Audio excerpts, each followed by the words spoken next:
ఈ రాష్ట్రంలో ఈ పనకమాలి సన్రాష్ట్ర నా కొడుకు వచ్చాడు.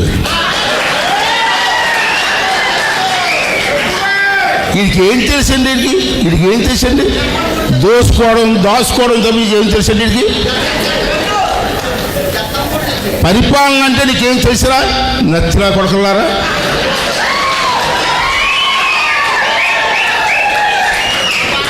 రాజమహేంద్రవరం అని తెలిసి తెలుగులో మాట్లాడాడు వీడు. రాజమహేంద్రవరం అనమనండి నిన్ను తుత్తు అంటాడు నా వరకు. వీడేమో మనకు ముఖ్యమంత్రి, మా కర్మ కాలిపోయి కానేరా. ఏడా పరిపాలన చేసావు? ఏం చేసావు పరిపాలన? పెద్దలందరూ ఆలోచించండి. నేనేదో జోక్గా మాట్లాడలే. దేని కర్మ అండి ఆంధ్రులకి, తెలుగువాడికి. ఎందరో మహానుభావులు పరిపాలన చేసిన ఆంధ్ర రాష్ట్రం మంది. ఈ ఆంధ్ర రాష్ట్రానికి ఇటువంటి దౌర్భాగ్యుడు అండి పరిపాలన చేయడు. ఏం చేస్తాడు? ఏమన్నాం ఆ రోజుని పాదయాత్ర చేస్తూ? రా పావేసేవాడు, ముద్దులు పెట్టేసేవాడు, తల మీద రా పావేసేవాడు. ఒక ఛాన్స్ ఏం చేసావు? ఒక ఛాన్స్ ఇస్తే ఏం చేసావు? రాష్ట్రాన్ని అప్పులు పాలు చేసేసావు, దోసేసావు. ఇంత పెద్దలు చెప్పారు. ఇసుక దోపిడీ అండి, మొత్తం మైనింగ్ దోపిడీ అండి, ఏది పడితే దోపిడీ అండి. అన్ని వ్యాపారాలు నీకే కావాలండి. ఆఖరి బ్రాందీ వ్యాపారం కూడా నీకే కావాలండి. అమ్మ ఆడవాళ్ళు ఉన్నారు ఇక్కడ, మీరు చెప్పండి. నేను గెలిచానంటే నేను మద్యం షాపులు మూసేస్తానంటా లేదా? మరి వేళ ఏం చేశాడమ్మా? ఏం చేశాడు? ఒకసారి ఆలోచన చేయండి. ఎందుకంటే మనం మాట్లాడేటప్పుడు వాస్తవాలు మాట్లాడుకోవాలా, వాస్తవాలు చెప్పాలా. షాపులని మూసేస్తాను, చంద్రబాబు నాయుడు గారు బ్రాంచ్ అమ్మేస్తాడు, ఆడవాళ్ళందరికీ అన్యాయం చేస్తాడని చెప్పారు. మీరు నమ్మారు. ఇవాళ ఏం చేశారమ్మా? ఎక్కడ చూసినా బ్రాంచీ షాపులు, చెత్త మందు, విషం. మనం చూసారు ఎవరో సినిమా యాక్టర్, డాన్స్ మాస్టర్ ఎవరో రాకేష్ చచ్చిపోయాడు. ఏదో చచ్చిపోయాడు సడన్గా అంటే బొమ్మ బీడు చచ్చిపోయాడు. బొమ్ముమేనా బొమ్మ బీరు తాగి చచ్చిపోయాడు. ఆ బొమ్మ బీరు ఎవరు ఇచ్చాడండి? జగన్మోహన్ రెడ్డి కదా. ఇలాంటి బీర్లు, ఇలాంటి మందు ఇచ్చి ప్రజల తాలూకు ఆరోగ్యంతో ఆటలాడుకున్నటువంటి దుర్మార్గుడు ముఖ్యమంత్రిగా ఉండడం అవసరమా? ఒక్కసారి మీరు అందరూ కూడా ఆలోచన చేయవలసిన అవసరం ఉంది. 3 రాజధానులు ఎవరో చెప్పింది? ప్రపంచంలో ఎక్కడన్నా 3 రాజధానులు ఉన్నాయి? ఎక్కడో ఆఫ్రికాలో ఉందట, ఎక్కడా లేదు. ఆ రోజు నువ్వేమన్నావు? ఒకటే రాజధాని నువ్వు ఒప్పుకున్నావు. మళ్ళీ తర్వాత నీకు 3 రాజధానులు ఆలోచన ఎందుకు వచ్చింది? నీకు ఆలోచన? ఇవన్నీ కూడా ఒకసారి పెద్దలు ఆలోచించారు. రాజధాని లేని రాష్ట్రం అయిపోయింది మన దిక్కుమాల రాష్ట్రంలాగా. పక్క రాష్ట్రాలు ఎక్కడైనా బెంగళూరు కానీ చెన్నై వెళ్తే మీది ఏ రాజధాని అని మమ్మల్ని ఎట్టాలని చెప్తున్నారు. ఏం చెప్పంటారు మమ్మల్ని? విశాఖపట్నం రాజధాని అంటాడు. బుద్ధున్న కొడుకులు ఎవడన్నా విశాఖపట్నం రాజధాని పెడతారండి? నేను విశాఖపట్నం అండి కదా, నేను ఉత్తరాంధ్ర వాడిని, విశాఖపట్నం మాది. అయినా వద్దన్నాను. ఎందుకు వద్దన్నానండి? విశాఖపట్నం రాజధాని పెడితే కడప నుంచి రావాలంటే రాజధాని ఎంత దూరం అండి? కర్నూలు నుంచి రావాలంటే ఎంత దూరం అండి? రాజధానికి వచ్చినప్పుడు పేదవాడు ఎవరైనా పడి మీద వస్తే ఎన్ని రోజులు పడుతుందండి? హైకోర్టు కర్నూలులో పెడతా అంటాడు. ఎవరో చిన్న రైతులు కోర్టుకెళ్ళి ఎంతవరకు పడుతుందండి? ఎన్ని రోజులు పడుతుందండి? ఎంత ఖర్చు అవుతుందండి? రాజధాని అన్నది రాష్ట్రానికి మధ్యలో ఉండాలా. ఏ బుర్ర ఉన్నవాడు అనేది అలాగ ఆలోచిస్తాడు. ఇది బుర్ర తక్కువ నా కొడుకు కదా. పూర్వం అనేవారు పెద్దలు, కుర్రోడు పుడితే 9 ఏళ్ళకి పుడతారు కదండి. తక్కువ 6 నెలలు కూడా ఏమంటారు? అదేనాడు నెల తక్కువ నా కొడుకు అంటారు.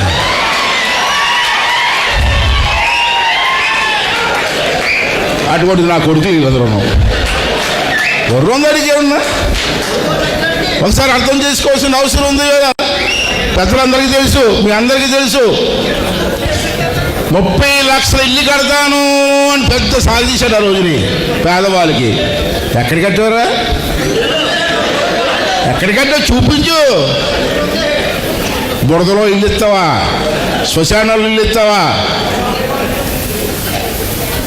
మరి 30 లక్షల మందికి పట్టాలు ఇచ్చారన్నా కదా, ఎన్ని ఇల్లు కట్టావు జగన్ రెడ్డి చెప్పు? నాకు తెలిసి 870 ఇల్లు కట్టాడు ఇప్పటికి 25 లక్షల్లో. ఎందుకు కట్టలేదా జగన్ రెడ్డి అంటే కట్టేసామంటాడు. ఏంటి కట్టేసాడండి? ఒకసారి అర్థం చేసుకోవాలి మీరు అందరూ కూడా. ఎందుకు కట్టలేకపోతున్నారు ఇప్పుడు ఆలోచించారు ముఖ్యమంత్రిగా. రివ్యూ మీటింగ్లో అడగాల ఎందుకు కట్టలేకపోతున్నారు జనం. సిమెంట్ రేటు పెరిగిపోయింది, ఇనుము రేటు పెరిగిపోయింది, ఇసుక రేటు పెరిగిపోయింది. ఎలా కడతారు జనం? సిమెంట్ ఎవరిది? నీ పెళ్ళాంది కదా, నీ ముద్దులు పెళ్ళాంది కదా సిమెంట్ ఫ్యాక్టరీ. భారతీయ సిమెంట్ ఎందుకు రేటు పెంచుతావు? దోసుకుని తినడానిక? చాలా దోసుకున్నది అంటే 1,80,000 రూపాయలు కేంద్ర ప్రభుత్వం అంటే నేను ఇచ్చాను ఎలా చెప్పి సిక్కుంటారు కదా నాకు అప్పుడు. మీరు కేంద్ర ప్రభుత్వం ఇస్తుందా? మోదీ గారి కొడుకు పుడితే నా కొడుకు అంటాడు తను. నీ కొడుకుని ముద్దు పెట్టుకుంటే అర్థం ఉంది. మోడీ గారి కొడుకు పుడితే నా కొడుకు అని మాకు ముద్దు పెట్టుకుంటాడే. అమ్మ సిగ్గు లాగోలా ఏంటంటే ఇలా మాట్లాడితే నా మీద 14 కేసులు పెట్టాడు. ప్రజాస్వామ్యంలో మాట్లాడే హక్కు నాకు లేదా? వద్దన్నట్టు ఇవ్వరురా. నేను మాట్లాడతాను, అది నాకు హక్కు. అంబేద్కర్ గారు ఇచ్చిన హక్కు నాకు. ఇవ్వడు మాట్లాడవద్దని నాకు. సరే ఇలా కేసులు భయపడతాను మేము. పెట్టో ఏం పీకో, 14 కేసులు పెట్టావు ఏం పీకో. పార్టీ కోసం ఏం పెట్టిన పడతాం మేము. భయం పడే ప్రసక్తే లేదు. కాకపోతే ఇందాక చెప్పినట్టు ఈ 65 సంవత్సరాల వయసులో రేపు కేసు పెట్టాడు, ఒకటే బాధ ఉంది. నేను తమ్ముళ్ళు అన్నలో ఈ వయసులో నేను రేపు చేయగలనా?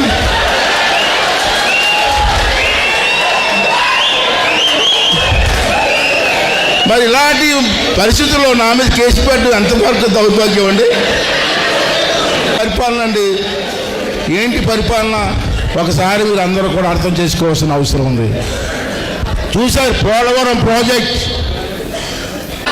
ఆడు తెగ అసెంబ్లీలో ఎలా తూలి వచ్చేస్తుంది, నీరు వచ్చేస్తుంది అన్నాడు. మేము వచ్చేస్తాం అనుకున్నాను నేను. పోలవరం లేదు, 4.5 సంవత్సరాలు పోలవరం లేదు, బొక్క లేదు. ఏంటిది? మంత్రి అండి అలా మాట్లాడతాడు, అసెంబ్లీలో మాట్లాడతాడు, ఒళ్ళు దగ్గర పెట్టి మాట్లాడొద్దండి.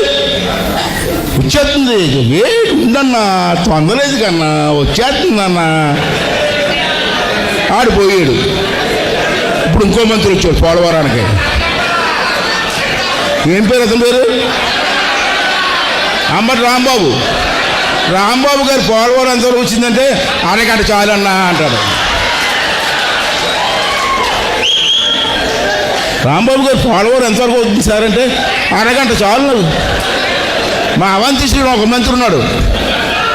మంత్రి గారు ఏం చేస్తారు మంత్రి గారు అంటే గంట చాలన్నా అంటాడు. అసలు అరగంట దేనికి, గంట దేనికి? నీకు నాకు ఏం అర్థమవుతుందని అడిగినాను. అలాంటి ఎవడో అనంతపురం జిల్లాలో ఒక ఎంపీ ఉన్నాడు. ఏం బాబు ఎంపీ గారు ఏం చేస్తాడు? ఫ్యాన్ తిప్పేస్తాడు. ఎంపీ గారు ఏం చేస్తాడా? మీ ఫ్యాన్ తిప్పేస్తాడు అలాగా. మొన్న ఇంకోటి చూసాడు, ఒక ఎమ్మెల్యే ఎవడో నువ్వేం చేస్తావురా బాబు అంటే వాడు షర్ట్ తిప్పేస్తున్నాడు. సురేష్ మంత్రి ఎవరు ఆడు షర్ట్ తిప్పేస్తాడు అలాగా. ఏం చేస్తావు చెప్పాడు, ఫ్యాన్ తిప్పేస్తాడు ఒకటి, షర్ట్ తిప్పేస్తాడు. ఏంటి వాళ్ళు వద్దు. ఇప్పుడు మాకు రింగులు రాని రోజా జరుగుతాము.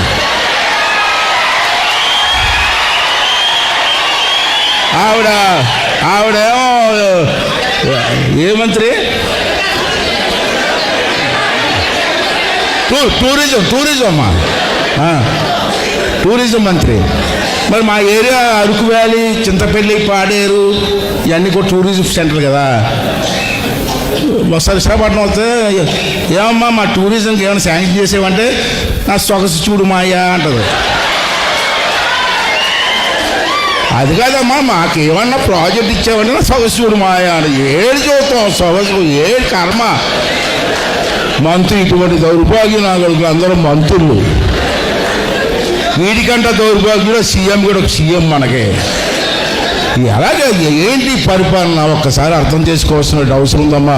నవ్వులాంటి కాదు, చాలా సీరియస్గా చెప్తున్నాను నేను. ఒకసారి అర్థం చేసుకొని ఈ రాష్ట్రాన్ని కాపాడుకోవాల్సిన బాధ్యత పెద్దలతో చెప్పారు, మనందరి మీద ఉంది. ఇవాళ రాష్ట్రం నష్టపోయింది, మన పిల్లల భవిష్యత్తు పోయింది. మీ పిల్లలు స్కూల్కి వెళ్ళి ఎప్పుడన్నా పరీక్ష పేపర్లో బాబు మీ రాజధాని ఏదని అడిగితే ఏం రాస్తారు చెప్పండి. ఇటువంటి పరిస్థితి అండి. వేళ రోడ్లన్నీ బొక్కలు. 4 సంవత్సరాలు చెప్తాను, జూలై 15వ తారీఖు కల్లా బొక్కలన్నీ తీసేస్తాను కదా. జూలై 15 అయిపోయింది, మళ్ళీ నిన్న మొన్న అయిపోయింది జూలై 15. నిన్న మొన్న ఎన్నిసార్లు చెప్తే జూలై 15 అని. ఇలా నీకు అన్ని విధాలుగా మోసం చేసినటువంటి ఈ దౌర్భాగ్యులకి సరైనటువంటి మరి బుద్ధి చెప్పవలసిన అవసరం ఉందని చెప్పి ఈ సందర్భంలో మీ అందరికీ మనం చేస్తాను.